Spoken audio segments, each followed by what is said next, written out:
Cadê o sinal aqui? Bom, pessoal, boa tarde. Marcelo já citou meu nome, né? Eu sou o Paulo Hafner, vou estar conduzindo aí com vocês essa apresentação sobre as mudanças e as novidades aí da ISO 55001, versão 2024. Começa até com uma curiosidade, né? Alguns anos atrás, por volta de 2013, saiu aquela ideia do anexo SL e da estrutura de alto nível. Das normas que eu conheço, a 55 foi a primeira a ser lançada em 2014, seguindo essa estrutura. Essa estrutura, mais recentemente, se não me engano, em 2022, foi alterada, né, foi melhorada. Surgiu um novo nome até, né, de estrutura harmonizada. E a primeira norma que surge, né, nesse novo pacote, que segue a estrutura harmonizada, é, de novo, a 55.001 na versão 2024. Tem 10 anos entre as duas normas, né? Eu tenho acompanhado no Comitê 251, né, o que tem acontecido, olhado algumas coisas aí em chats internacionais. Ontem, inclusive, eu participei de um webinar com um dos representantes da própria ISO, né, que foi feito em inglês e espanhol. Enfim, estou tentando me manter o mais atualizado possível. O que é importante destacar, né, é que por trás de toda a norma acaba se formando uma cultura, acaba se formando uma interpretação que é meio que padronizada, né? Entre todos os consultores, entre todos os auditores, entre todos os profissionais que tratam do tema. Por ser uma norma muito nova, essa cultura ainda não se formou, né? Então, aqueles que estão tentando se adiantar, que é o nosso caso na ActShare, né, muitas vezes precisa acabar revendo conceitos aí ao longo da caminhada, ok? Então, o que eu vou tentar passar para vocês é resultado aí já de 2 treinamentos realizados, resultado de alguns estudos feitos, né? E também com base na experiência, né? A gente já conduziu a implantação da ISO 55001 em 3 hospitais, o Centro de Processamento de Dados do Banco do Brasil, lá em Brasília, o centro número 1, né, onde passam todas as transações bancárias, uma termoelétrica, uma hidroelétrica, a Ponte Rio-Niterói, né, uma concessão que é a Eco Rio Minas, de 760 quilômetros, enfim.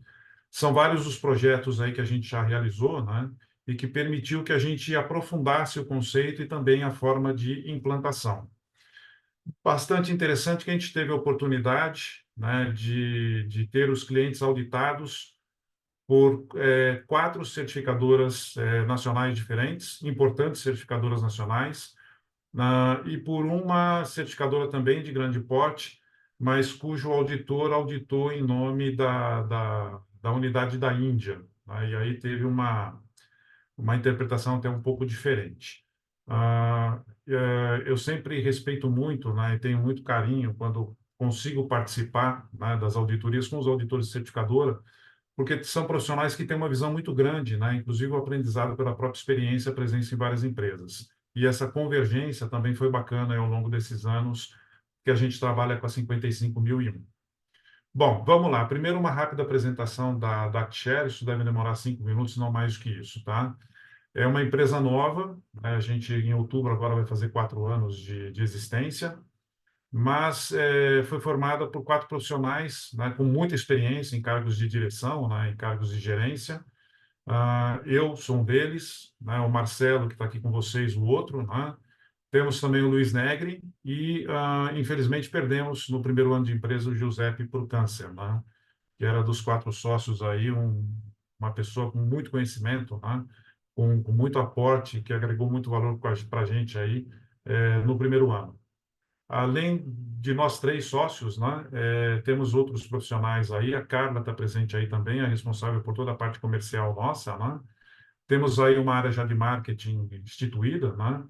E o que diferencia, né, os profissionais, os 3 sócios e os outros consultores que trabalham com a gente, é que todos nós somos conteudistas, né? Então a gente consegue estudar, às vezes até assuntos novos, né, transformar isso em conteúdos e, uma vez que existam esses conteúdos, aplicá-los através de palestras e treinamentos, consultorias e mentorias, né, e também na parte de coaching, né, e desenvolvimento de gestores.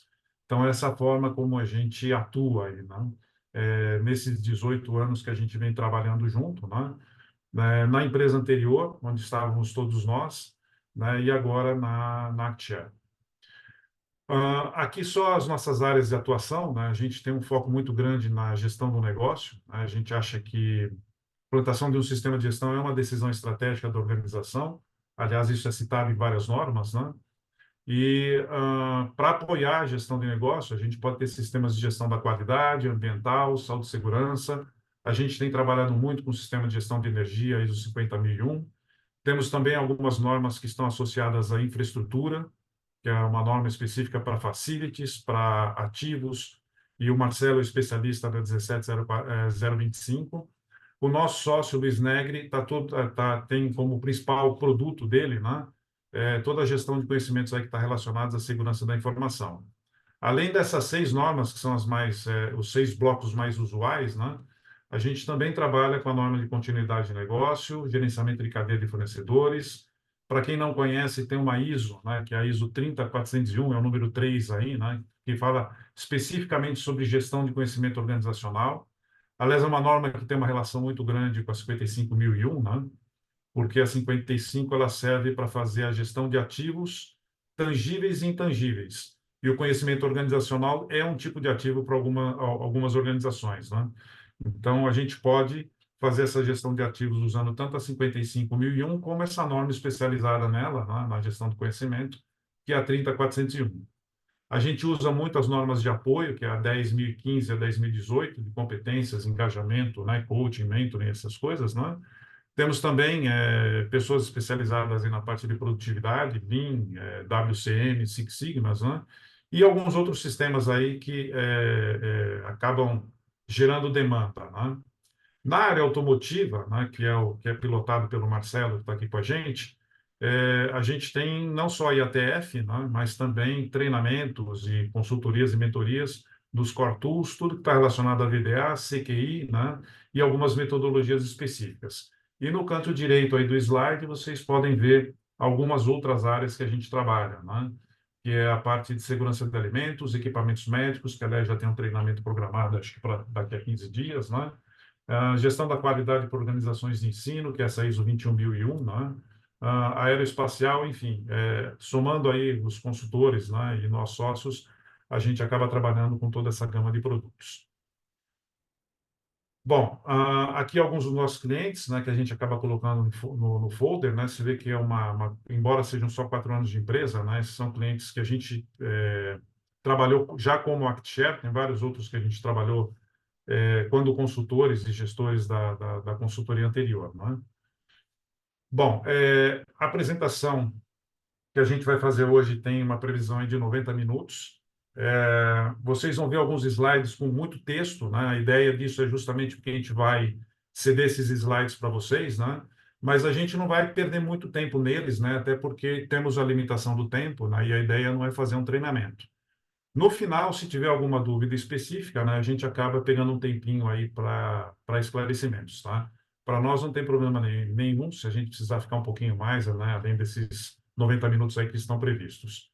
Primeiro a gente vai falar sobre o TC 251, depois vamos passar muito rapidamente pela parte de terminologia, né, só aquilo que é essencial para a apresentação de hoje. Vamos falar sobre os requisitos da 55.001 e o foco vai ser naquilo que mudou em relação à versão anterior. E deixamos um tempinho aí para respostas e dúvidas aí que vocês tiverem e, obviamente, que a gente tenha condições de responder, né? Senão, a gente procura as respostas e responde em seguida.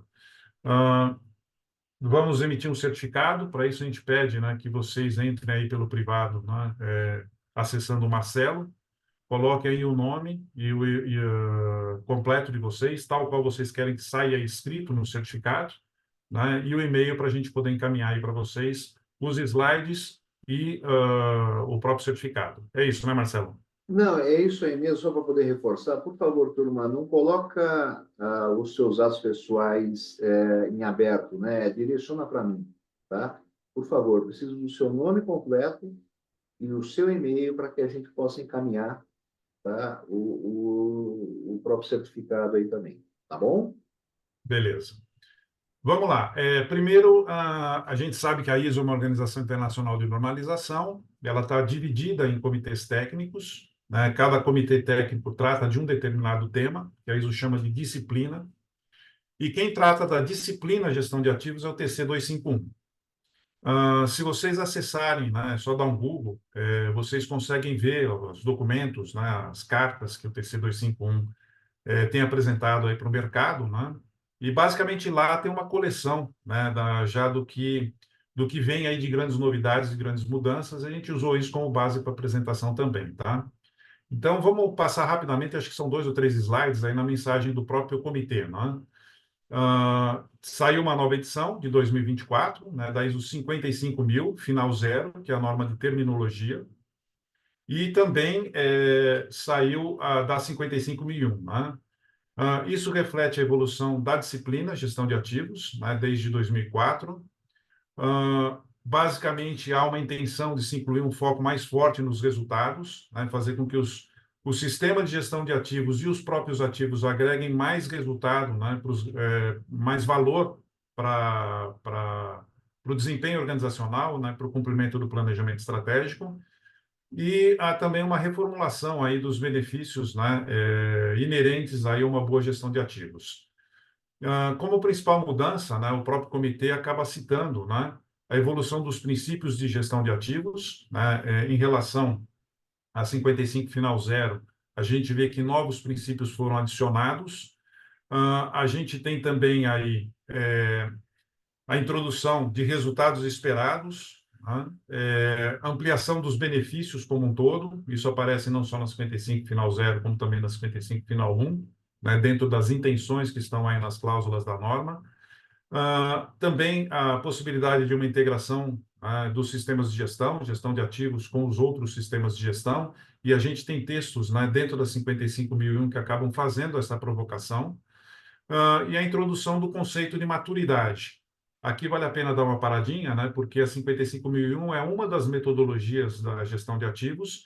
Existem outras metodologias, né, e algumas delas acabam propondo, ao contrário do que é pregado pela ISO, né, ou está adequado, não está adequado, ou está conforme ou não conforme, né, existem metodologias que a gente tem uma evolução aí, numa aplicação de conceito de maturidade. As principais mudanças e adições aí, né, da edição de 2024, segundo o próprio comitê, a revisão das definições, né, da 55.000 final zero. Há uma preocupação muito forte em fazer com que os requisitos fiquem mais claros, e também a norma tornou-se mais prescritiva, deixando-os aí mais específicos.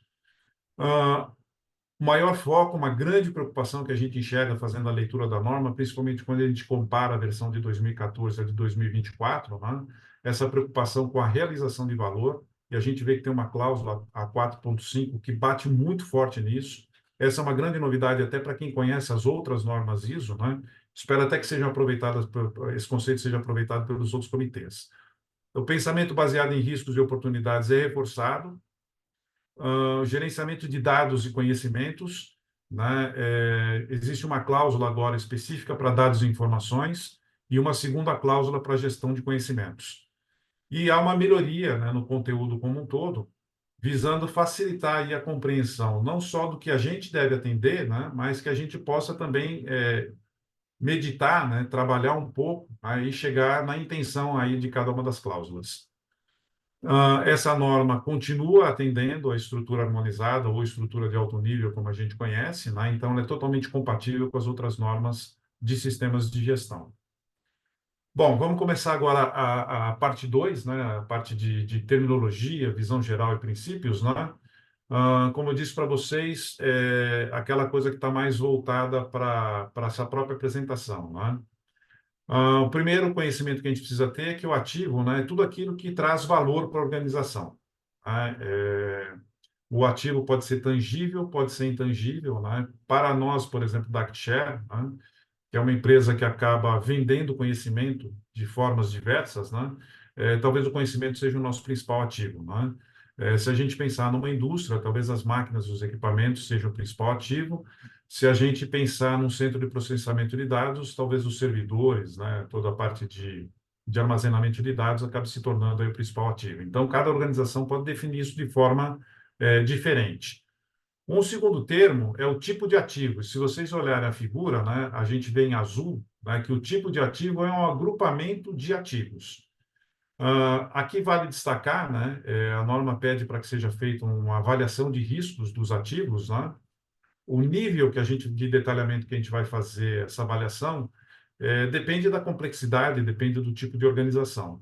Eu já vi organizações que fazem análise de risco ativo a ativo e já vi organizações que fazem análise de risco considerando um agrupamento ou tipo de ativo, né?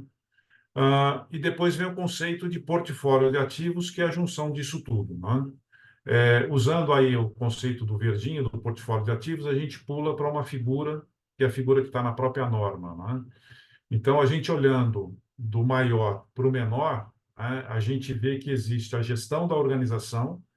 Essa gestão da organização tem como principal objetivo criar um plano de negócio, né, assegurar aí a sobrevivência, a perenidade do negócio. Se ela entende como estratégico, ela pode colocar como plano tático a realização de uma boa gestão de ativos. E essa gestão de ativos pode estar fundamentada, né, pode acabar usando metodologias de sistemas de gestão de ativos, como eu disse para vocês, entre elas a 55001. Esse sistema de gestão de ativos vai, então, servir, né, ou definir os processos que vão fazer a gestão aí do portfólio de ativos. Isso é bastante importante, né, porque, como todas as outras normas ISO, né, a gente pode ter uma proposta de um sistema de gestão de ativos parcial. Citando um exemplo prático aí, né? Quando a gente fez a implantação do sistema de gestão de ativos no Hospital Beneficência Portuguesa, em São Paulo, nós tínhamos três grandes agrupamentos de ativos: os ativos de imagem, né, os equipamentos de imagem, os ativos de tecnologia de informação e os ativos que estavam sendo geridos pela engenharia de manutenção. Lá ficou definido como portfólio de ativos ou como escopo, né, apenas esse terceiro, tudo aquilo que estava debaixo, né, pendurado no guarda-chuva da engenharia de manutenção, excluindo a parte de tecnologia de informação e excluindo também todos os equipamentos de imagem. Então, isso pode ser decidido pelas organizações e, obviamente, ela tem que mostrar, né, que isso está alinhado com a própria gestão da organização ou com o próprio plano de negócio. Bom, voltando aos termos relacionados aos ativos, né, a gente tem aí o conceito de vida de ativo e ciclo de vida. Então, a vida do ativo é o período compreendido entre a concepção do ativo, a especificação e a criação dele, a entrada dele na organização, até o fim da vida útil dele. Essa vida útil pode acontecer na própria organização ou numa outra organização, por exemplo, se ela resolver encerrar o ciclo de vida dentro dela, vender esse ativo para uma segunda organização, onde se iniciaria um segundo ciclo de vida. Quando se fala na aplicação da 55001, a gente está falando na gestão do ciclo de vida dentro da organização, excluindo aquilo que pode acontecer fora dela, né? No caso, por exemplo, da venda de ativo, como eu coloquei para vocês. E aí a norma ela propõe, né, a gestão do ciclo de vida. É importante a gente entender, né, principalmente essa ideia, né, de que a 55.000 é uma norma de gestão de ativos, porque há um erro muito grande no mercado. São muitos os profissionais que entendem que a gestão de ativos é igual à gestão de manutenção. Isso não é correto. Manutenção é um dos processos dentro do ciclo de vida. E se vocês entrarem no LinkedIn, talvez vocês acabem encontrando profissionais que colocam lá, ó, eu sou especialista em ciclo de vidas de ativos e manutenção. Leiam com um pouco de carinho, né, para saber exatamente do que ele está falando, porque essa confusão, né, de gestão de ativos com gestão de manutenção tem sido muito comum aí no mercado, né? Bom, benefícios esperados, isso também está citado aí na 55 final zero, né? Tem uma listinha aí, mas eu vou destacar para vocês só os que estão em azul, tá? Uma melhor tomada de decisão, ela tem uma grande preocupação com a qualidade dos dados e informações e com a própria gestão do conhecimento, a parte de apresentação de conformidade dos ativos, do sistema de gestão de ativos e da gestão de ativos. Trabalha muito forte agora a parte de eficiência e eficácia e o aumento de valor, né, pela inovação, entendendo que a inovação pode estar aí dentro, né, da própria gestão do ciclo de vida. Uma grande novidade, né, é que ela acaba trazendo esse conceito da melhoria e maturidade da gestão de ativos para dentro da norma. Como eu disse para vocês, existem outras metodologias no mercado que trabalham de uma forma mais completa e mais aprofundada essa parte do desenvolvimento da maturidade, né? Mas é bastante interessante ver que se traz isso daí, né? Ela entende que a maturidade da gestão de ativos é a chave, né, para a melhoria do desempenho aí da organização. Ou seja, nós como gestores temos que trabalhar para buscar uma maior maturidade dos processos e do próprio sistema de gestão de ativos. Isso vai fazer com que haja o próprio progresso da organização, né, como consequência, e ela entende que se a gente estiver melhorando o nível de maturidade, isso é uma forma de se evidenciar que a gente está em processo de melhoria contínua. Aqui, né, eu citei para vocês que existem outras metodologias, né, baseadas em níveis de maturidade. Esse é uma figura desse livro, né, do Roseman, né, e a gente vê aí 5 níveis de gestão de ativos, né, desde o estágio inicial até o estágio otimizado, que a gente pode usar, né, para o próprio sistema ou talvez até para o próprio desempenho dos ativos aí, né? Bom, vamos agora entrar nas principais mudanças, né? Talvez a parte central aí da nossa apresentação, né? O que que mudou, quais são as grandes novidades? Diga, Só para Marcelo. reforçar um pouquinho, Rafiner, o pessoal que chegou agora, Uhum. eu já recebi os nomes e o e-mail para que a gente emita o certificado, tá? Então, para quem gostaria de receber o certificado e uma cópia desse material nosso em PDF, por favor, mande para mim, Marcelo Pisinato, o seu nome completo, tá? E o seu e-mail para que a gente possa encaminhar. É isso aí. Beleza, seguimos então.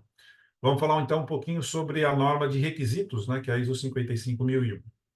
Ah, Na própria introdução dela, ela diz que é uma norma que especifica requisitos para o estabelecimento, implementação, manutenção e melhoria contínua de um sistema de gestão de ativos. Só lembrando, né, então a gente tem a 55.000 final zero, que é uma norma de terminologia e de princípios. Temos a 55.000 final um, que é essa de requisitos. As duas estão na versão 2024. A 55.002, que é a norma de diretrizes, ela é de 2018. É bastante interessante para quem vai trabalhar com isso, ler principalmente os anexos dessa norma, 55.002, mas eu queria destacar para vocês que ela está em processo de revisão. Algumas fontes dizem que ela deve ser publicada no final de 2025 e outras já estão levando o cronograma aí para 2026. Tá? Uh, um outro ponto, né, a ser destacado é o segundo parágrafo aí, né, é, a norma permite que a própria organização determine quais são os ativos que serão considerados. Basicamente, a ideia é aquilo que eu citei para vocês, né, do sistema de gestão de ativos lá do Hospital Beneficência Portuguesa. A gente não necessariamente precisa abranger 100% dos ativos, né? A gente pode fazer um sistema aí que abranja uma parte deles. Uh, um outro ponto, né, que estava subentendido, né, foi até interessante quando saiu a segunda, a terceira e a quarta certificações aqui no Brasil, né, havia uma certa dificuldade em entender, né, se só as empresas proprietárias dos ativos poderiam se certificar, ou se aquelas que faziam uma prestação de serviços até de gestão de ativos, mas que não eram proprietárias dos ativos, poderiam se certificar.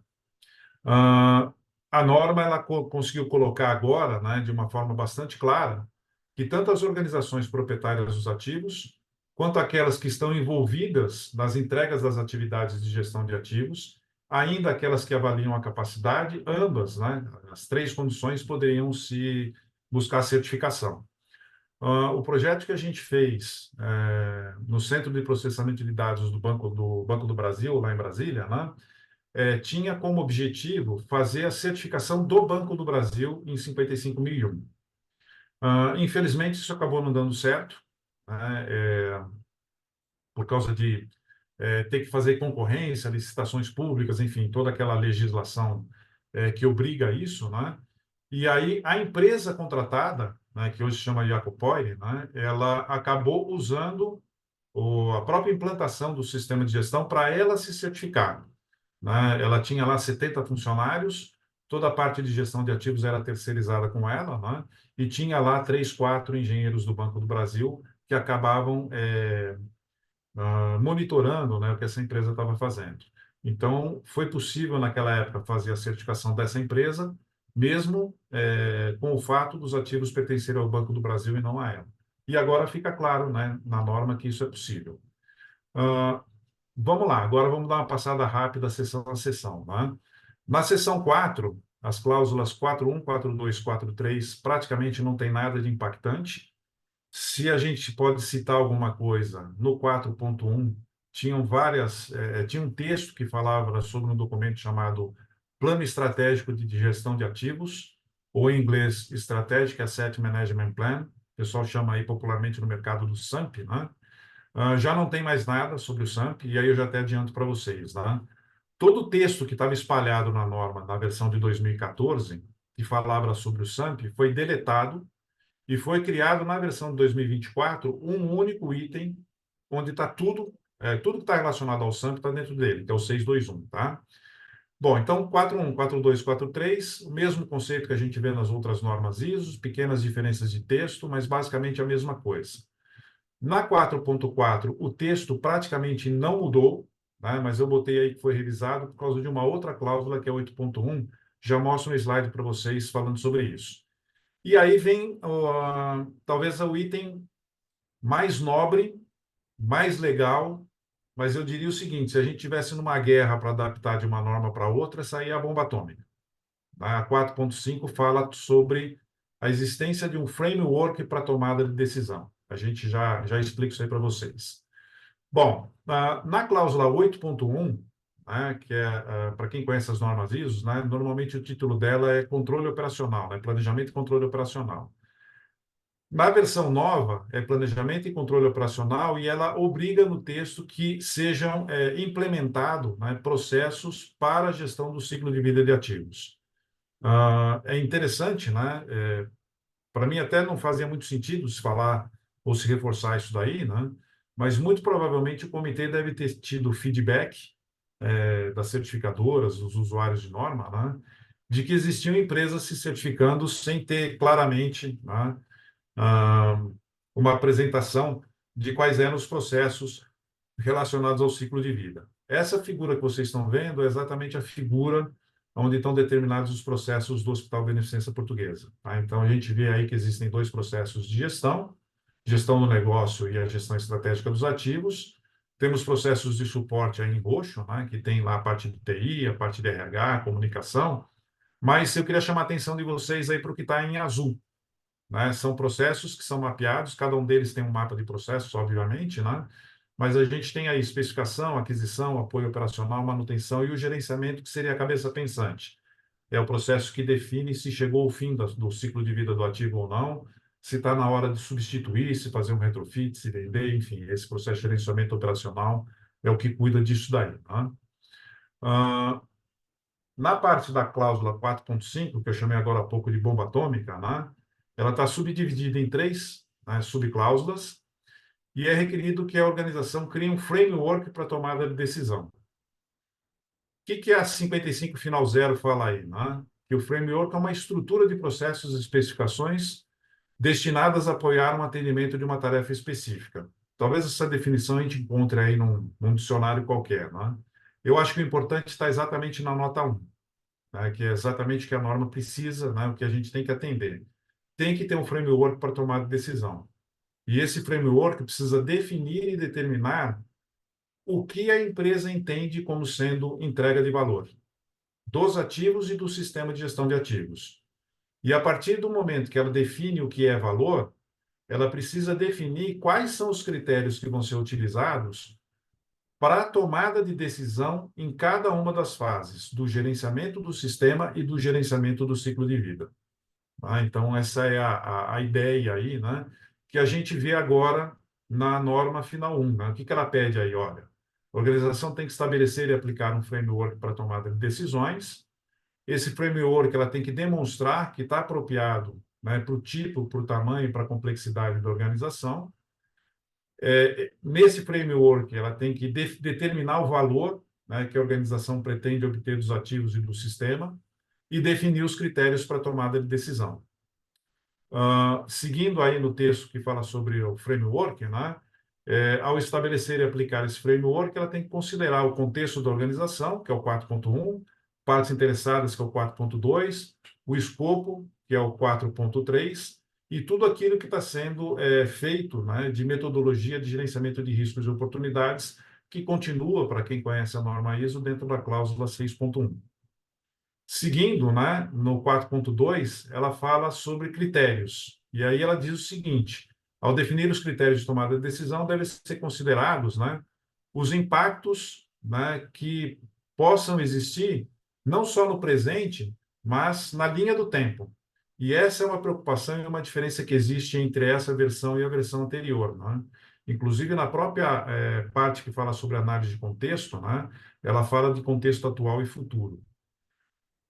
Fala sobre complexidade e urgência aí, né, das decisões, e esse termo capabilidade pode ser entendido como sendo capacidade ou habilidade de se realizar alguma coisa, né? Então, essa capacidade de se de gerar resultados, né, precisa estar trabalhado aí também. E aí, no 453, ele já entra, né, na própria definição dos métodos, processos e ferramentas aí que vão ser usadas para o estabelecimento do framework. Aqui, né, eu peguei e criei uma tabelinha só para tentar, como o Marcelo diz, né, materializar, sair um pouco da teoria, né, Marcelo? A gente pode pensar que um sistema de gestão tem uma parte está relacionada à gestão do próprio sistema, estou chamando aí de sistêmico, né? Tem uma parte que está relacionada à gestão dos processos e uma parte relacionada à gestão dos próprios ativos ou do portfólio de ativos.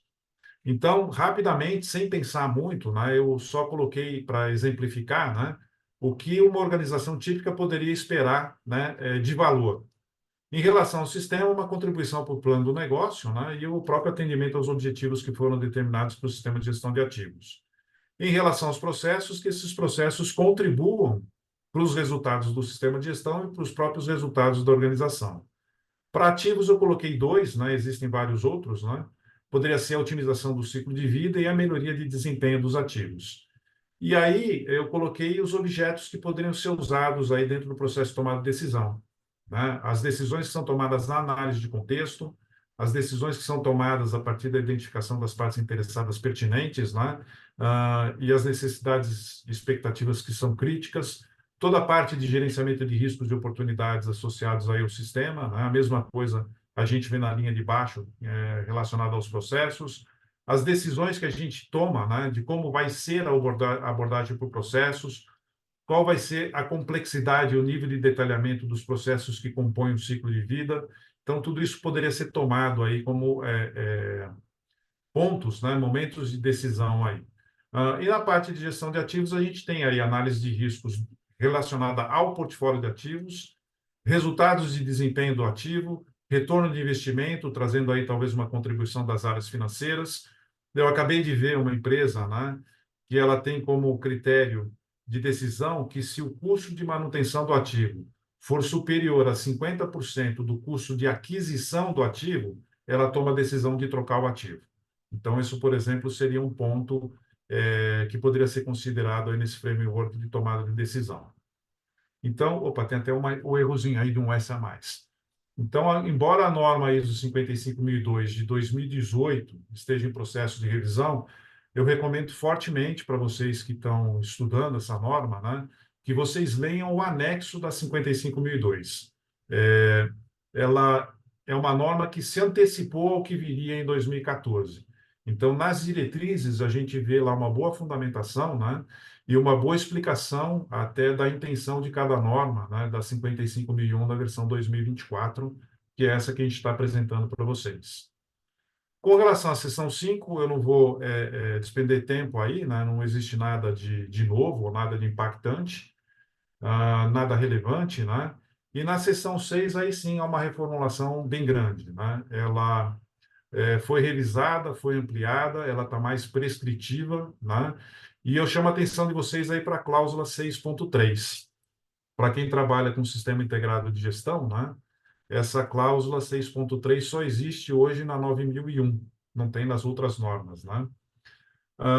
Lembra que eu comentei com vocês, né, que o anexo SL, a estrutura de alto nível, tinha sido revisada.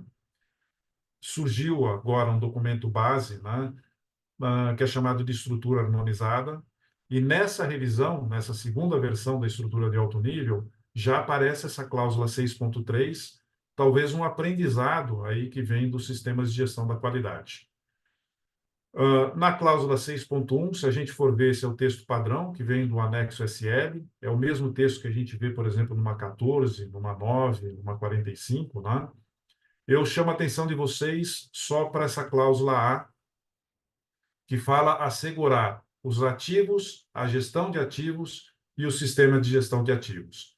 E essas três, né, gestões do ativo, gestão de ativos e do próprio sistema, vão aparecer ao longo da norma como um todo, inclusive na parte de avaliação de riscos, né? O que, para mim, deixa mais prescritiva a necessidade de se fazer uma análise de riscos associadas à gestão dos processos, que é algo que gera muita dúvida, né? Eu diria que a norma mais clara nesse sentido é a 9001, na cláusula 44F, ela é taxativa, que a gente tem que analisar os riscos do processo. As outras a gente acaba subentendendo, né? Até porque a gente sabe que não dá para se pensar em fazer uma gestão de processos sem ter o pensamento baseado em riscos, né? E aqui a gente vê que a coisa começa a ficar um pouco mais clara, mais prescritiva nesse sentido, né? Um outro ponto também, né, é que a cláusula 612 e 613, né, trabalha riscos, a 612 e a 613 oportunidades. Eu já vou até colocar, né, a explicação das duas ao mesmo tempo. Talvez tenha sido detectado pelo comitê que as organizações têm uma cabeça muito mais voltada para o gerenciamento de riscos do que para o gerenciamento de oportunidades. E que há um desequilíbrio, né, entre essas duas coisas, essas duas demandas, né? Então, o que, que o comitê fez? Criou uma cláusula só para risco e uma cláusula só para oportunidade, que é bem interessante, vocês vão ver logo em seguida aí.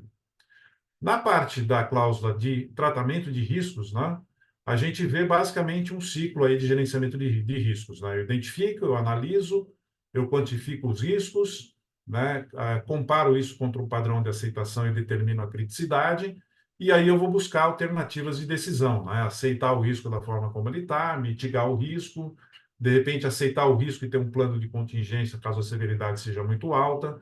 Então, a gente pode ter diversas alternativas aí para tomada de decisão, até uma forma, né, de se respeitar a cultura das organizações, porque algumas têm maior apetite ao risco do que outras, né? E aí tem um cuidado, né? Se a gente for pegar isso aqui, basicamente tem todas as normas ISO, né? Mas o que a gente vai ver agora, não, né? A organização deve assegurar que os riscos relacionados aos ativos, gestão de ativos e sistema de gestão de ativos sejam considerados na abordagem, né? Então, mais uma vez, reforça, né, a necessidade de a gente trabalhar, né, de ter o pensamento baseado em riscos, tanto no nível sistêmico quanto no nível de processos, e também, é óbvio, no gerenciamento do portfólio de ativos.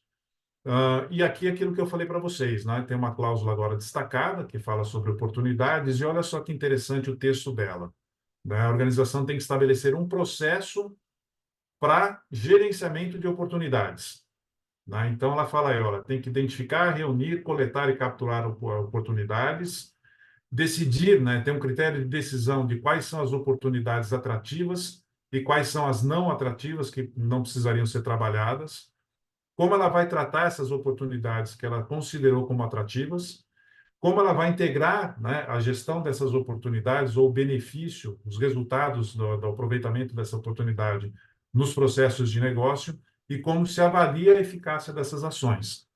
Vejam que isso é uma grande novidade, né? A gente não tem isso nas outras normas ISO, né?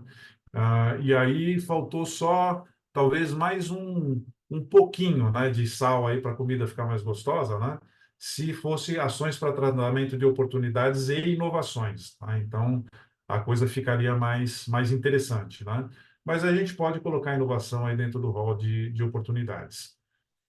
Seguindo o que a norma fala, né? Que a organização deve planejar ações para tratar as oportunidades que foram selecionadas, que ela entendeu como atrativas, né? E aí definir, tá? Basicamente, como avaliar a eficácia, como tratar isso dentro dos processos. Basicamente, né, essa é uma figura que eu gosto sempre de apresentar nos nossos treinamentos, né? Se a gente pensar no PDCA de um processo, no PDCA de um sistema, né? Essa parte de gerenciamento de riscos e oportunidades é uma primeira mola propulsora que faz com que o processo ou o sistema gire, né, e entre em estado de melhoria contínua, tá? Então, A gente identifica aí os riscos e oportunidades, faz um plano de ação para abordá-los, né? E a partir da implantação desse plano de ação, a gente faz aí o PDCA girar, né? Bom, na cláusula 6.2, né, como eu já tinha adiantado para vocês, a grande novidade é essa subcláusula 621, e ela é uma cláusula onde a gente concentra tudo que está relacionado ao SAMP, ao Plano Estratégico de Gestão de Ativos, né? Repetindo, só para a gente reforçar, né? Tudo que a gente via espalhado na versão de 2014 falando sobre o SAMP, está tudo agora organizado direitinho dentro da cláusula 621. Qual foi a ideia do comitê aí, né? Simplificar e posicionar o SAMP como um documento-chave, como um documento estratégico para o sistema de gestão de ativos, né? Isso é bastante importante a gente entender, né? Porque são várias as empresas que trazem o vício dos antigos manuais da qualidade e acabam escrevendo um SAMP dizendo como ela atende cada requisito da norma, né? E não é essa a ideia. A ideia do SAMP é como eu desdobro e saio do plano de negócio, passo pelo planejamento do sistema, dos objetivos do sistema, da política, e chego no nível operacional, né? Então, um SAMP, eu já cheguei a ver SAMPs com 40 páginas, né? Hoje dá para se fazer facilmente ele aí com 7, 8 páginas, talvez até menos, né? A gente está com um projeto ativo aí, né? Que o gestor, inclusive, está querendo fazer o SAMP em PowerPoint, que não tem problema nenhum, né? E aí, em relação ao plano estratégico de gestão de ativos, né, a parte de terminologia diz exatamente o que eu estou colocando para vocês, né? Ele é uma informação documentada que contém e alinha a gestão de ativos, a política de gestão de ativos, os objetivos de gestão de ativos ao plano de negócio, ou seja, toda a parte estratégica aí, né? A nota 1 até reforça isso, né? Diz que o SAMP ele é um documento que é derivado do plano organizacional. E se for uma opção da organização, o conteúdo do SAMP pode estar dentro do próprio plano organizacional, isso não tem problema nenhum. Aqui é uma figura, né, que eu dei um Google e acabei achando interessante trazer para apresentar para vocês, né, que é um framework aí de criação de um SAMP, né? Então, a gente tem lá as necessidades e expectativas das partes interessadas. A partir disso, a gente define o plano estratégico ou plano organizacional, né, que é essa segunda caixinha aqui, né? Uma vez que a gente tem entendimento do plano organizacional e dos objetivos, né, que é de negócio, a gente pode estabelecer a política, desdobrando essa política em objetivos para o sistema de gestão de ativos. Isso tudo vai formar o conteúdo do plano estratégico, né, e depois a gente vai ter um segundo documento, que é o plano de ação para dar alcance aos objetivos. Esse é o mesmo plano de ação que a gente vê na cláusula 622 de todas as normas ISO, né? Mas, nessa norma, esse plano de ação tem um nome.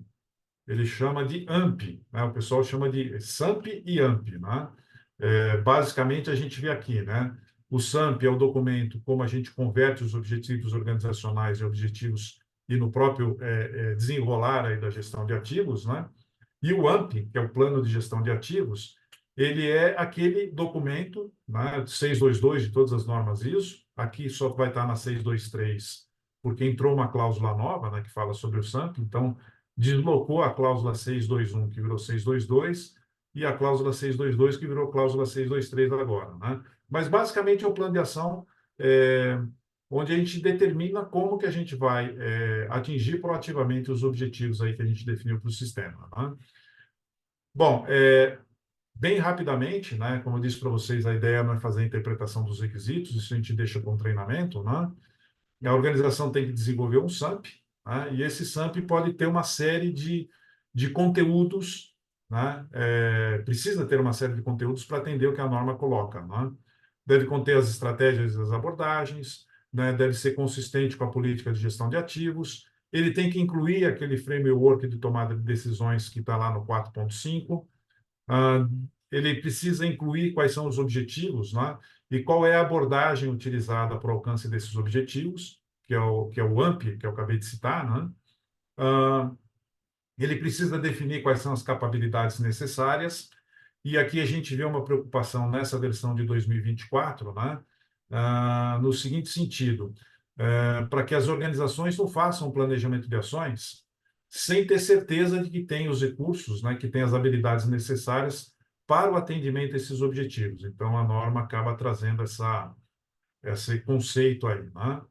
Depois ela fala também de horizontes de tempo pertinentes. Então, mais uma vez, eu insisto com vocês, né?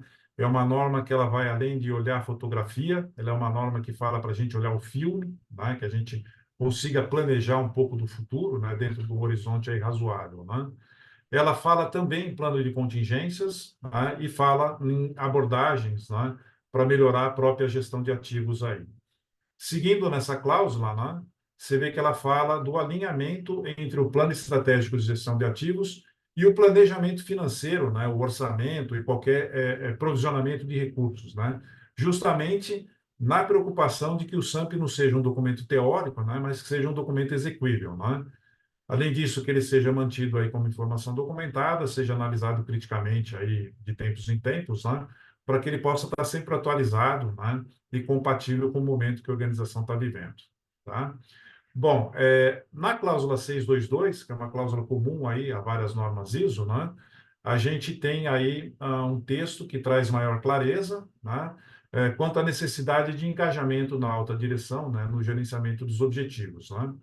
Então, basicamente fala que a organização tem que estabelecer os objetivos para as funções e níveis pertinentes, né? Isso já existe em todas as normas ISO e já existia também na versão anterior, né? E fala aí sobre a necessidade, né, ao se estabelecer os objetivos, de se considerar aí, né, o contexto interno e externo. E aí é uma coisa interessante, tem uma armadilha aí, né? Talvez uma pisadinha de bola do comitê, né? Fala, olha, considerar o contexto interno e externo atual e futuro. Só que na cláusula 4.1, que fala sobre análise de contexto, não tem a palavra futuro, né? Então, ficou aí uma incompatibilidadezinha aí entre os dois, entre as duas cláusulas, né? Fala de riscos e oportunidades, fala sobre condição do desempenho e capacidades, enfim. Também há uma preocupação, né, em relação à capacidade da empresa em cumprir aí os seus objetivos. Na parte de planejamento, né, da elaboração do plano de ações, né, há uma preocupação, dentro exatamente disso que eu estou colocando para vocês, né, que esses objetivos precisam ser financiados, né, e não apenas definidos. Ou seja, sempre a preocupação de que as coisas que estão sendo feitas no plano estratégico ou no plano para alcance dos objetivos, né, de que a organização assegure, né, a existência dos recursos necessários aí para o sucesso, né? E aí, basicamente, ele fala sobre o tal do AMP, né, do Plano de Gestão de Ativos. Ele é o plano, né, como a gente pode ver aí no primeiro quadradinho, né, com as ações necessárias aí para o alcance dos objetivos, né? E vejam que no penúltimo aí, né, o próprio plano de gestão de ativos tem que considerar, né, aquele framework que foi definido lá no 4.5, processo de tomada de decisão, né? Basicamente essa é a ideia. A norma, nesse sentido, está muito bem amarrada, né? A gente vê a citação, né, em uma cláusula em relação às preocupações, né, das cláusulas novas, daquilo que foi alterado na norma aí, né? E depois a gente vê aí basicamente o 5W1H, né, comum aí a todas as outras normas, né? Além disso, né, tem essas três subcláusulas aí, a G, H e I, né, que não existiam na versão de 2014 e são novidades até em relação às outras normas ISO, né? Ela fala aí da definição dos processos e métodos a serem empregados no gerenciamento dos ativos ao longo do ciclo de vida, né? De definição de objetivos, né? Processos e métodos. Fala de implicações financeiras e não financeiras mais uma vez, né? E fala sobre a necessidade de se definir uma periodicidade para análise crítica dos objetivos, para saber onde estão os acertos, onde estão os erros e o que pode ser feito, né, de melhoria, né, na própria gestão aí dos objetivos. É como se a gente estivesse trabalhando a partir de objetivos como um processo e não como uma cláusula. Bom, essa figura é muito parecida com a figura anterior que eu projetei para vocês, né? Ela é a segunda mola propulsora que faz um processo entrar em melhoria contínua, né? Então, a gente determina quais são os objetivos e metas, estabelece o plano de ações, que a gente chama de AMP nessa norma, né? E, ao implantar o AMP, a gente promove também o giro do PDCA. Aqui a gente vê uma cláusula nova, não é novidade para quem trabalha com sistemas de gestão da qualidade, né? E ela está totalmente compatível com a estrutura harmonizada atual, né? A segunda versão dela aí, né? Então, basicamente, o que que ela fala aí? Quando a organização determina necessidades de mudanças, né? E olha como aquele que eu coloquei para vocês, né? Nos ativos ou no portfólio de ativos, né? Na gestão de ativos ou no sistema de gestão de ativos, essa mudança tem que ser realizada de uma forma planejada. Isso pressupõe, então, né, que seja feita uma análise do impacto que essa mudança provoca em tudo aquilo que foi planejado, em tudo aquilo que está sendo mantido aí, né, dentro da organização. Ela chama isso aí de se identificar os riscos associados, né, ver quais são os impactos e se gerenciar isso aí de uma forma apropriada. Uh, a cláusula que tinha na norma anterior, estava lá na cláusula sobre gestão de mudanças, né, que estava lá no 8.1, ela é mantida, tá? Então, vale a pena a gente fazer uma distinção. Toda vez que a gente estiver falando do 6.3, o foco maior são as mudanças que possam afetar o sistema de gestão e como ele vem sendo gerido. Tá? A gente vê isso nessa figura.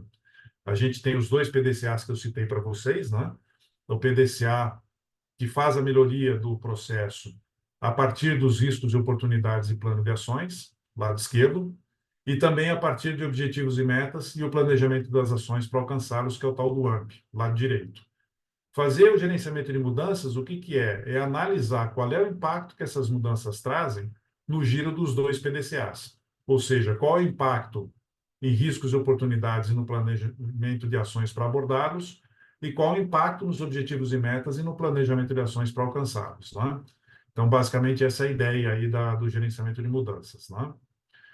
Rapidinho, Bom, só para dar um toque para o pessoal, que é o seguinte, a gente continua no aguardo do recebimento do nome e do seu e-mail, se caso você queira receber o certificado, tá? Então, manda para mim, por favor. A segunda coisa é, aproveitando, já que você vai escrever alguma coisa, meu caro participante, faz favor também, se tiver alguma dúvida, coloca no chat para que no final a gente compartilhe, né? E aí a gente esclarece aí a sua dúvida aí também, tá bom?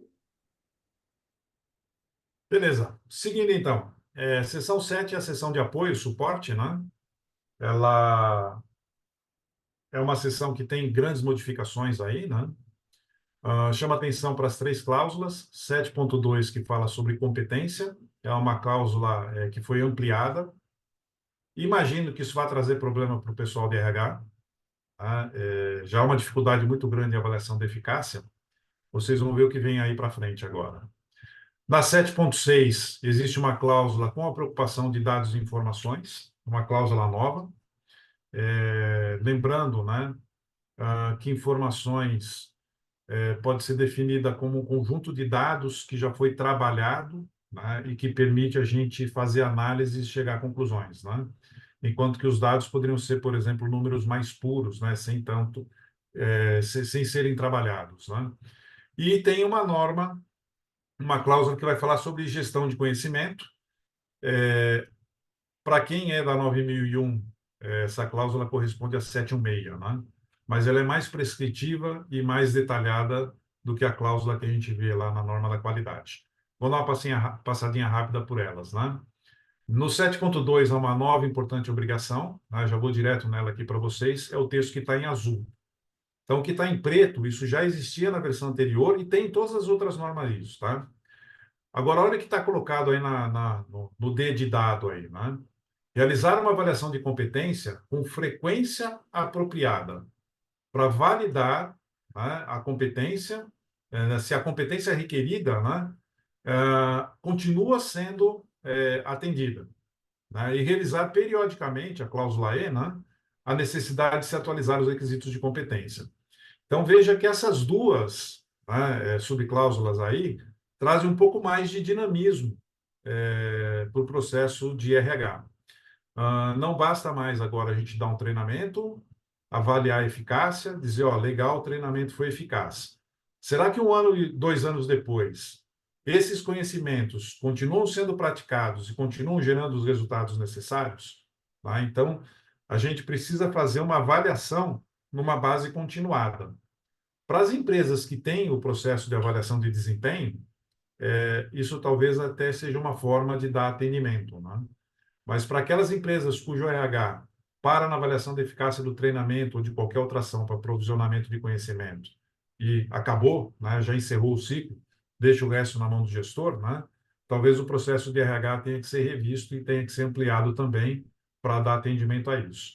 Eu, particularmente, que gosto muito de estudar, né, os processos todos de RH, os subsistemas de RH, né, gostei bastante de ver isso. Né? Eu acho que está bastante antenado uma gestão mais moderna, uma gestão de RH que agregue mais valor aí, tá?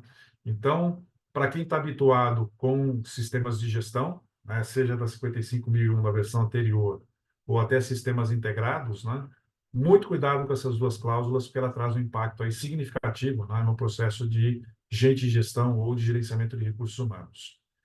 Bom, Rafinha, só um ponto que eu acho que é interessante, só para poder sim, compartilhar um pouquinho a minha opinião, que é o seguinte: dentro do processo de RH é perfeito, o problema é o desdobramento disso, qual que é a competência da liderança para fazer com que esse tipo de coisa aconteça, né? Porque não é o exatamente, RH, também. muito provavelmente não vai ser o RH que vai avaliar a competência, né?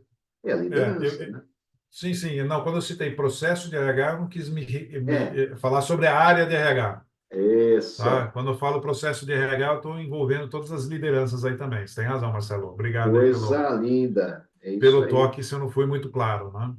Então, já beleza. fica até já para o pessoal, né, que está nos assistindo aí, né? Tudo que eu estiver falando com o nome de RH, manutenção, etc., pensem no processo, não na área, tá? Isso. Esse é um vício que eu procurei já me desligar, né? É muito comum a gente ver até empresas que fazem o mapeamento das áreas como sendo processos, né? Então, aqui eu estou muito focado em processo mesmo na apresentação de vocês, tá? Então, basicamente é isso, né? Cuidado com o processo de RH, ou com o processo de gente de gestão que passa pela liderança, né? A gente pode ter um impacto aí bastante significativo, que eu acho que vai trazer bastante ganho, inclusive para quem tem sistema integrado de gestão, e expandir essa cláusula, né? Para as outras normas, né? Na parte de dados e informações, né, a gente tem uma cláusula nova, né, que dá maior ênfase em como os dados e as informações são captados e são gerenciados, né? E até um alerta, né, de que isso muda de uma organização para outra, né, em função até do tamanho, do porte, da complexidade dela e até do contexto onde ela está envolvida, né? Então, basicamente, ela exige um maior cuidado, né, com a criação e com o uso de dados. Esse texto que está em cima no primeiro parágrafo é um texto nosso, né? Mas olhem a nota que tem aí na norma, né? Na norma 55.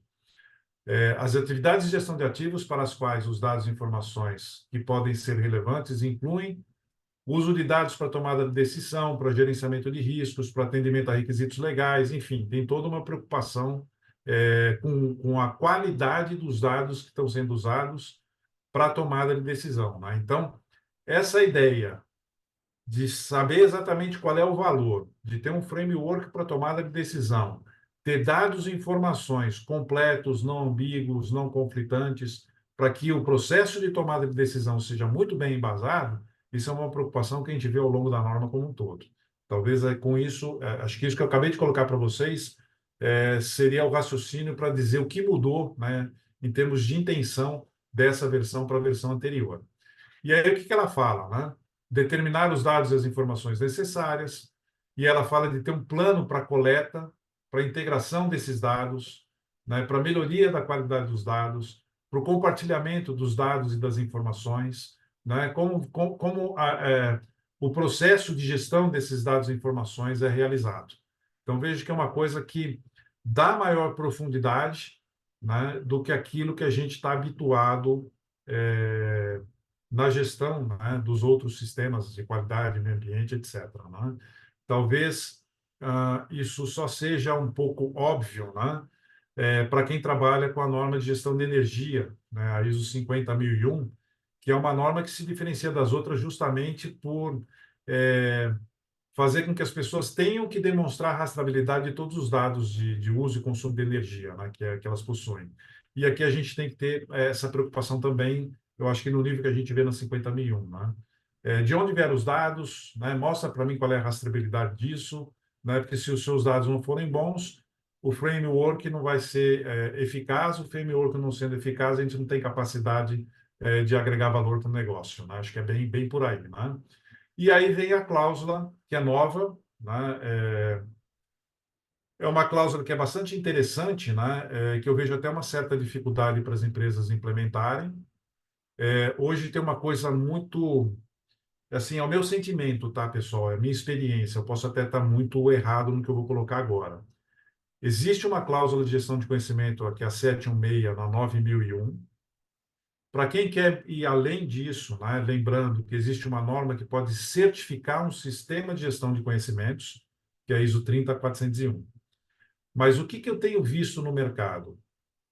As pessoas não entendem muito bem o que é gestão de conhecimento, não conseguem diferenciar gestão de conhecimento de gestão de competências, não conseguem implantar e demonstrar isso daí. Eu vejo isso muito nas auditorias internas de sistemas que não foram criados pela ActShare, né, que a gente é contratado para dar uma analisada, né? E aí é uma coisa que está meio assim, né? O gestor não entende, não implanta, o auditor também não entende, não audita e não cobra, ou se entende, acaba meio que aceitando coisas que não estão muito alinhadas com o conceito, né? Então, vamos dar uma olhada nessa figura aqui, ó. Quando a gente fala dessas bolinhas brancas que estão na cabeça aí das quatro figuras, né? O conhecimento que está internalizado, né? E se essas pessoas são capazes de, usando esses conhecimentos que elas internalizaram, né, gerar valor, a gente pode dizer que essas pessoas são competentes. Até a gente pode pegar a terminologia da ISO, né? Competência é definida como a capacidade ou habilidade que uma pessoa tem de aplicar um conhecimento e gerar o resultado desejado, o resultado planejado. Então, quando a gente está falando de gerenciamento de competências, nós estamos basicamente nos preocupando para que as pessoas não falhem, as pessoas não gerem problemas.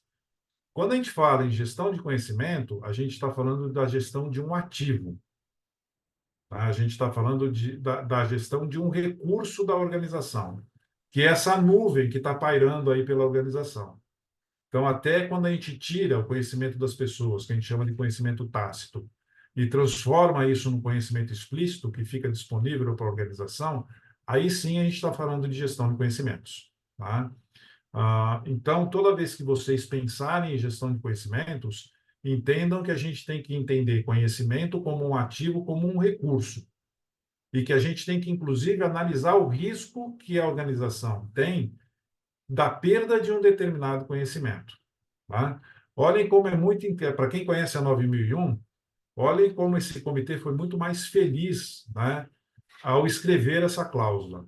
A organização tem que determinar os conhecimentos de gestão de ativos que são necessários, pode até passar por um crivo aí definir quais são os críticos, separando aí o joio do trigo. Depois ela tem que ter estratégias de utilização do conhecimento disponível, assegurar que esse conhecimento esteja prontamente acessível. Ou seja, ele tem que estar na nuvem, tem que estar acessível, não pode estar na cabeça das pessoas, porque se essa pessoa sai, o conhecimento é perdido. Tá? Tem que reter o conhecimento de gestão de ativos existente. Ah, critérios de retenção, né? Meios de retenção. Fazer padronização, né? Quando a gente escreve o procedimento, a gente está transformando o conhecimento tácito em conhecimento explícito. Algumas empresas estão indo além, né? Ao invés de fazer procedimentos escritos, hoje elas gravam um vídeo curto, né? De uma pessoa realizando uma determinada tarefa. E a multiplicação do conhecimento, né? Fazer com que mais de uma pessoa ou que várias pessoas o dominem, também é uma forma de retenção. Né? Ela tem também uma preocupação com a aquisição de novos conhecimentos, né? Conhecimentos esses que permitam que a organização tenha uma maior capacidade de agregar valor, né? Que o sistema de gestão tenha uma maior capacidade de agregar valor para os resultados de negócio. Né? E ela fala também, né, que a organização precisa avaliar se esse conhecimento se mantém atualizado, se de repente ele já foi substituído por um outro conhecimento mais avançado e que de repente ela precise substituí-lo, né? Trazendo uma nova tecnologia, trazendo um novo aporte de conhecimentos. Então veja que o que a gente está vendo nesse texto, basicamente, é uma gestão mesmo, né? A gestão de um ciclo de vida de conhecimento. Então, acho que nesse ponto, a norma, por ser mais prescritiva, está mais alinhada com o conceito que a gente vê, inclusive, na ISO 30401. Tá? Aqui uma figura só para ficar um pouco mais fácil, né? A gestão de conhecimentos. Eu identifico quais são os conhecimentos necessários para cada processo que compõe a gestão de ativos, faço uma análise crítica com pensamento baseado em risco e defino aqueles que são críticos. Para os críticos, eu crio a estratégia de retenção, de disponibilização desse conhecimento na organização e faço uma gestão, né, para saber se esse conhecimento está caducando ou não, né, até para que eu possa disparar aí processos de atualização. Uma vez que a organização tenha esse conhecimento disponível, vamos imaginar que uma das pessoas aí dessas 4 que aparecem é um cara novo que acabou de ser contratado. E eu preciso treinar esse conhecimento em metodologias que só a organização domina. Não são metodologias de mercado. Como que eu conseguiria treinar essa pessoa se o conhecimento não está disponível na organização? Né? Então, é o que a gente vê aqui no finalzinho à direita em cima aí, né? Quer dizer, o conhecimento, uma vez estando disponível, ele pode ser provido para as pessoas e se as pessoas geram resultado, elas são competentes. Né? Então, rapidamente, a gente deu uma pincelada aí, espero que tenha ficado claro para vocês, né? Principalmente qual é a diferença entre gerenciar competências e gerenciar conhecimento, né? E aí a norma segue. Ao abordar as mudanças, né, de requisitos e tendências, a gente tem que atualizar, desenvolver, adquirir, acessar conhecimento, enfim. Ela volta a insistir nessa ideia de se fazer a gestão de conhecimentos. Bom, Quer dizer, seguindo, só para dar um toque aí para você, falta 15, tá? O tá timer aí. bom. Seguindo aí na seção 8, a gente vê que a cláusula 8.1 basicamente é a mesma, né? Ela foi ampliada e entra a cláusula 8.2, que é uma cláusula nova, né? A cláusula 8.3 também foi ampliada, tem muito do conceito da anterior, né? Aqui, basicamente, vale a pena só destacar isso, né? Que essa cláusula, né, a gente pode ver até nela aqui, né? Planejar, implementar e controlar processos, isso tem todas as normas ISO, né? Incluindo os processos de ciclo de vida. Ou seja, a norma agora obriga que haja uma abordagem por processos que considere cada fase do ciclo de vida. E depois o texto segue aí de forma tradicional, nada de novo em relação à versão anterior, né? E até as outras normas ISO. Aqui a gente tem rapidamente um conceitozinho, né, de ciclo de vida de processos, mas eu apresento aqui uma coisa bem bacana, né? Figura do Google também, né? Onde a gente vê da esquerda para a direita, de pé, né, na vertical, os processos que compõem o ciclo de vida e a associação de alguns processos ao CAPEX e outros processos ao OPEX. Né? Então, basicamente, dá para fazer uma associação de qual processo está associado a qual fase do orçamento. E aqui, mais uma vez, né, a figura que eu apresentei inicialmente para vocês, lá do Hospital Beneficência Portuguesa, né, com uma abordagem por processos baseada aí no ciclo de vida. Essa aqui é de uma usina hidroelétrica, e a gente vê aí um sistema de gestão de ativos, chama a atenção de vocês para o que está aí no quadro vermelho, né? Dentro de um sistema de gestão maior, que é o sistema de gestão integrado, né? Que tem aí a 9, a 14 e a 45 também, tá? A parte de controle de mudanças eu já coloquei para vocês, né? Existe uma cláusula, e essa cláusula, pelo próprio posicionamento dela dentro da seção 8, está falando do quê, né? Das mudanças que possam afetar os controles operacionais que foram planejados. Então, enquanto a cláusula 6.3 fala de mudanças que impactam os sistemas e os processos, a cláusula 8.2 fala de mudanças que possam afetar os controles, né? Controles que foram até determinados, né? A partir do gerenciamento de riscos e do gerenciamento dos objetivos. Depois, na 8.3, a gente vê aí processos, produtos, tecnologias e serviços fornecidos externamente. E aí está o ponto-chave. Ela é uma cláusula que a intenção já estava numa cláusula anterior, né? Mas há uma grande preocupação com tudo que é terceirizado. Né?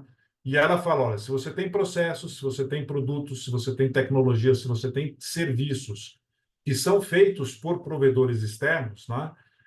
O provedor externo está fora do sistema de gestão, mas tudo isso está dentro do sistema de gestão e precisa ser gerido de alguma forma. Tá?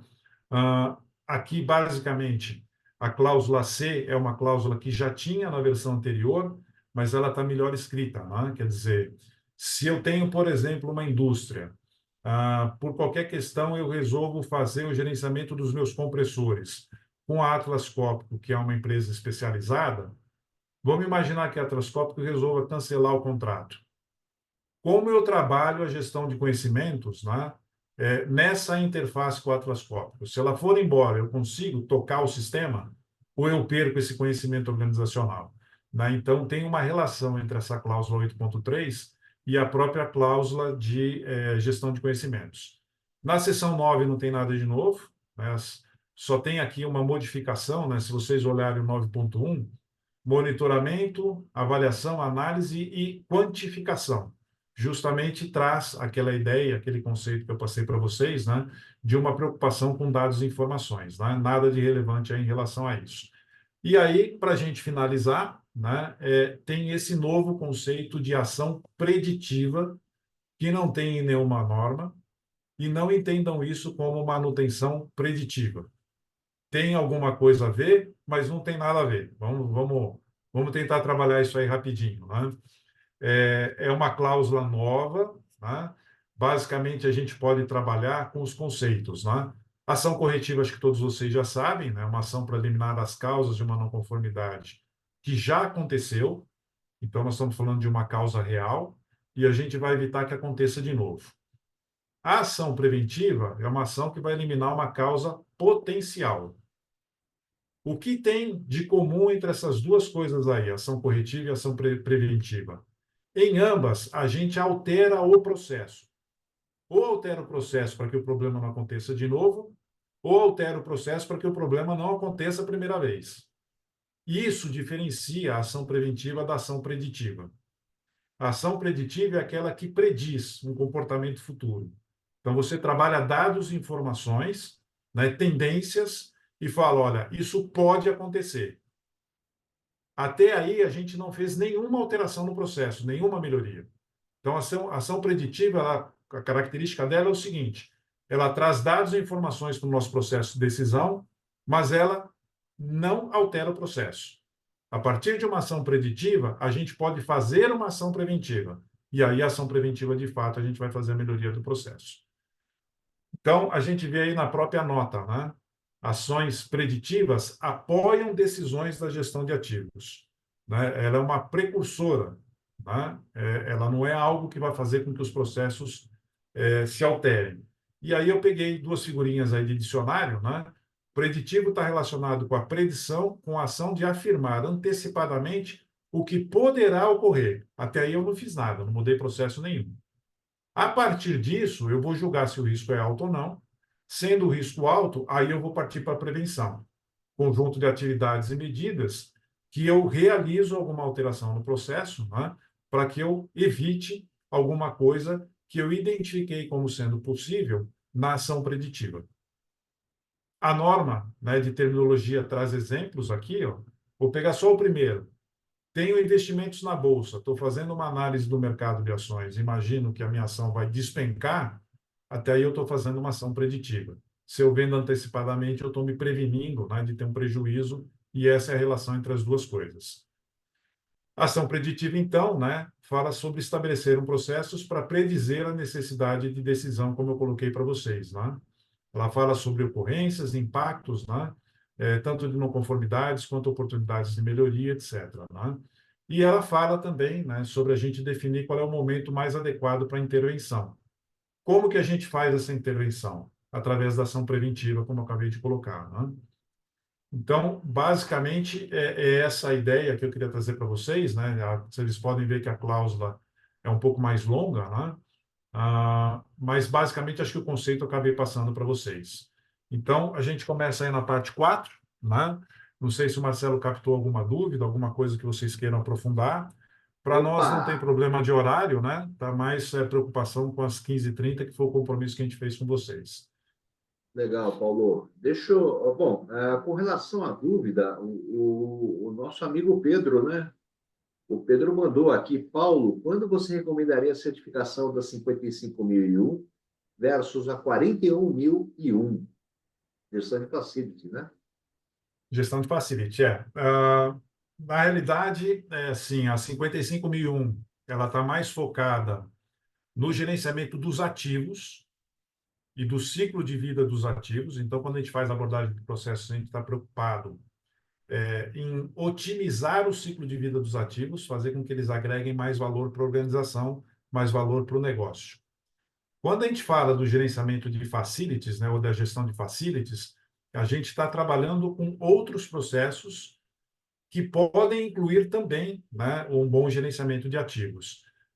Quando a gente fala de gestão de facilities, pelo menos dentro dos sistemas que eu tenho visto, né, como implementados, a gente pode imaginar, sei lá, uma grande montadora de automóveis, né, um exemplo Hyundai, que é um cliente nosso, né, a Hyundai ela tem uma grande área de facilities, né, que é responsável por prover energia elétrica, prover água gelada, prover água quente, prover ar comprimido para dentro da fábrica.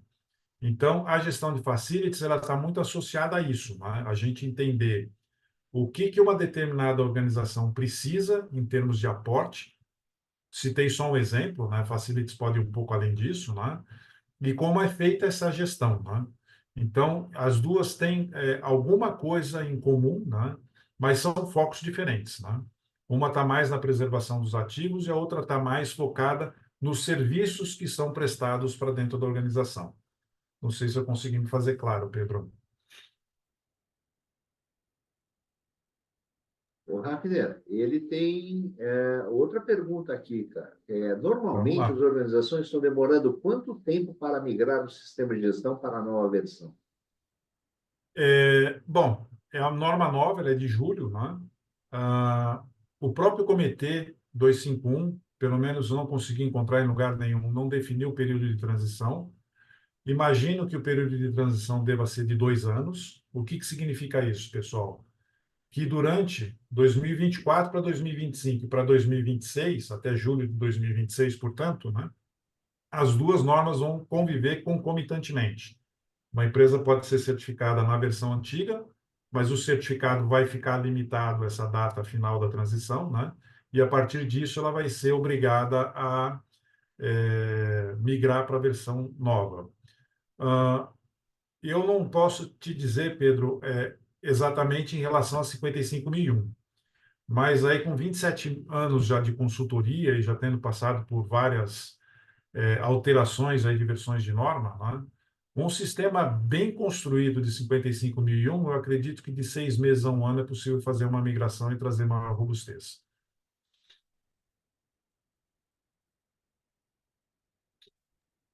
O Rafner, com relação à transição, o IAF não emitiu nenhum Nada, MD, não, né? não, nada. Inclusive, eu estou no comitê, né, no próprio comitê brasileiro, correspondente ao TC 251, não saiu nada, nenhuma notícia em relação a isso. Legal. O Pedro está animado hoje, hein? Vamos lá, vai. Isso é bom, isso é bom. É. Vamos lá. Atualmente temos alguma certificadora que comercializa essa certificação de forma acreditada? É, então, Pedro, vou citar nomes, tá? O Bureau Veritas tem isso aí, mas acreditado pela Índia, né? Até as empresas, né, que forem partir para uma certificação com o Bureau Veritas, tomem cuidado, porque eles têm uma interpretação que vem da Índia que é um pouco diferente. Ah, eles não entendem que a organização pode definir o portfólio de ativos por ela mesma, e eles entendem que ativos intangíveis precisam estar dentro desse contexto aí, tá? Nós tivemos problemas com uma usina termoelétrica e uma usina hidroelétrica, né, que foi certificada justamente por esse desalinhamento. Hoje eu já estou esperto em relação a isso. Ah, tem trabalhado, acho que a própria DNV, né, também nisso daí. A DQS também trabalha com essa norma. Mais recentemente, clientes nossos foram certificados pela Lloyds, né, LRQA, e pela ABS. Mas eu não sei dizer assim se são acreditados ou não, né? Infelizmente, quando a gente termina um projeto, muitas vezes a gente não consegue ver o certificado, né? Aí eu não sei realmente, Pedro, te responder, né? Mas, assim, o que o auditor do Bureau Veritas me disse é que o Bureau Veritas tem acreditação, mas a acreditação com o que seria o Inmetro lá da Índia, né? Inclusive, os próprios relatórios de auditoria eles submetem à Índia e não ao Brasil.